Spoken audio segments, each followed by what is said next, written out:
Bonjour et bienvenue sur la chaîne d'Arvalis. Le contexte actuel de forte augmentation du prix des intrants et de l'énergie et de volatilité des prix de marché des cultures pour les récoltes à venir rendent inopérants nos repères historiques en termes de coûts de production ou de seuil de commercialisation. Arvalis, en collaboration avec l'AGPB, l'AGPM et l'UNPT, propose de vous accompagner pour mieux cerner l'impact de ces hausses de charges sur le coût de production, le seuil de commercialisation et la marge de vos cultures.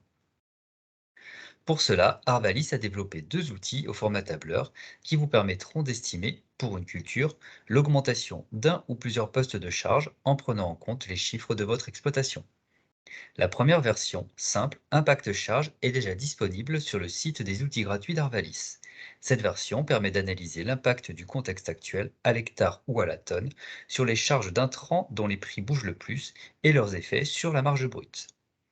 La seconde version, présentée ici, Impact coût de production, permet d'aller plus loin en ajoutant aux charges d'intrants l'ensemble des autres charges nécessaires à la production d'une culture et d'aller jusqu'au coût de production.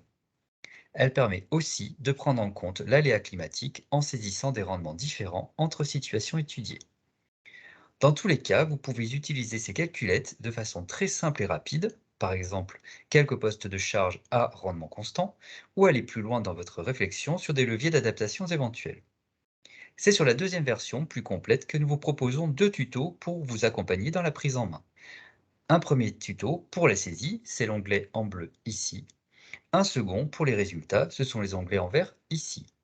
Le premier onglet, prise en main ici, récapitule ce que je vais vous expliquer dans ces deux vidéos. Vous pourrez vous y référer lorsque vous utiliserez Impact coût de production. La zone de saisie est constituée d'un tableau dans lequel les cases bleues permettent d'accueillir des données. À titre d'exemple, le tableau est ici rempli pour un maïs irrigué, mais ces chiffres n'ont aucune valeur de représentativité, que ce soit pour les charges, les scénarios de rendement ou de prix de vente. Vous avez la possibilité d'indiquer ici le nom de la culture. Cette information facultative peut se révéler utile si vous réalisez des études pour plusieurs cultures. Cela demandera d'ailleurs autant de fichiers Excel ou autres tableurs que de cultures étudiées. Il est possible de décrire jusqu'à 3 situations différentes. La situation de départ et au moins une situation future sont nécessaires pour le bon fonctionnement de la calculette. Les noms que vous indiquerez ici seront repris dans les onglets Résultats. Nous vous recommandons de les choisir courts pour qu'ils soient correctement affichés dans les graphiques et les tableaux. Pour chaque situation, il est possible de saisir des rendements différents. Nous vous recommandons de commencer avec des rendements moyens identiques, ce qui vous permettra de mieux visualiser l'impact des variations de charge à la tonne avant de simuler de possibles changements de pratique impactant le rendement. Les rendements minimum et maximum permettent de prendre en compte l'aléa climatique. Ils permettent de visualiser les écarts de variation pour chaque situation. Vous pouvez prendre par exemple la variabilité sur 5 ans. Les charges les plus fortement impactées par le contexte, les charges d'intrants et les charges en lien avec l'énergie, se trouvent en partie haute du tableau, au-dessus de la ligne noire pour aller plus loin.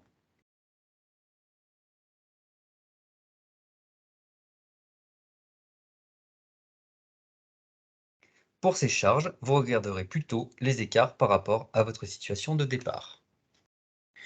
Vous pouvez saisir dans cette partie les charges de semences, les charges d'engrais azotés, les autres charges d'engrais, les charges de phytosanitaires, les charges d'irrigation en détaillant ou non l'énergie et la redevance, d'autres charges d'intrants éventuelles, le coût du séchage en euros par tonne et la partie énergie du stockage. Pour la partie mécanisation, vous pouvez saisir les charges les plus fortement impactées par le contexte actuel, à savoir le carburant, l'entretien-réparation et les travaux par tiers. Pour aller plus loin, jusqu'à un coût de production ou un seuil de commercialisation et vous comparer directement à un prix de vente, vous pouvez saisir les autres charges de votre compte de résultat. Elles sont situées sous la ligne pour aller plus loin. Le complément des charges de mécanisation, à savoir les charges de location, l'amortissement ou le remboursement du capital et les frais financiers. Pour la main-d'œuvre, les charges de main-d'œuvre salariée et les cotisations sociales exploitants. Le fermage, les autres charges fixes, d'autres charges éventuelles et, si vous le souhaitez, la rémunération de la main-d'œuvre familiale. Pour saisir cette rémunération de la main-d'œuvre familiale, vous devrez saisir la SAU de l'exploitation, le nombre d'actifs familiaux présents sur l'exploitation et la rémunération mensuelle souhaitée par actifs familiaux. Enfin, pour calculer les marges, vous pouvez saisir les prix de vente de la culture en euros par tonne et les aides-PAC en euros par hectare.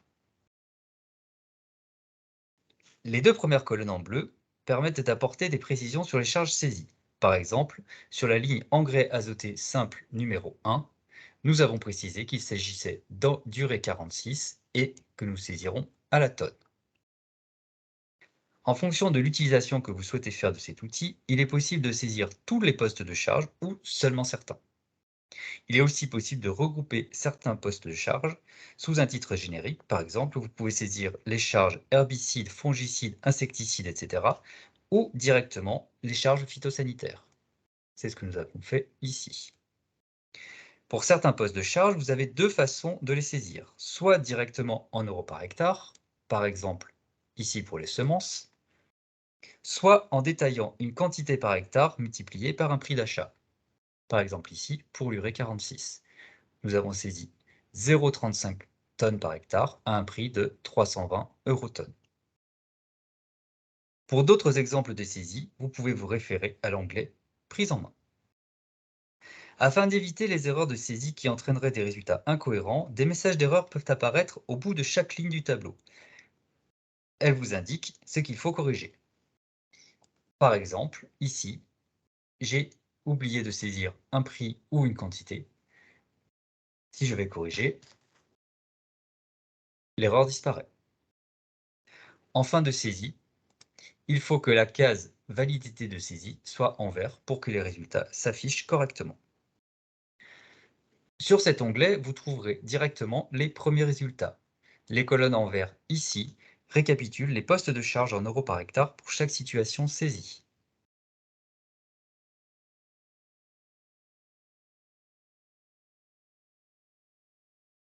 À droite du tableau, une figure présente les écarts de coûts en eurotonnes entre les différentes situations. Vous retrouverez dans les trois rectangles les situations que vous avez décrites, avec le rendement moyen choisi pour chacune d'elles, et dans les ronds, les écarts de charge en euros par tonne entre chaque situation. À gauche, entre la première situation et la troisième situation, et à droite, les évolutions intermédiaires entre la première et la deuxième situation, et entre la deuxième et la troisième situation. Les résultats détaillés de votre saisie se trouvent dans les onglets en vert Résultats ci-dessous. Leur description est présentée dans le second tuto consacré à Impact coût de production.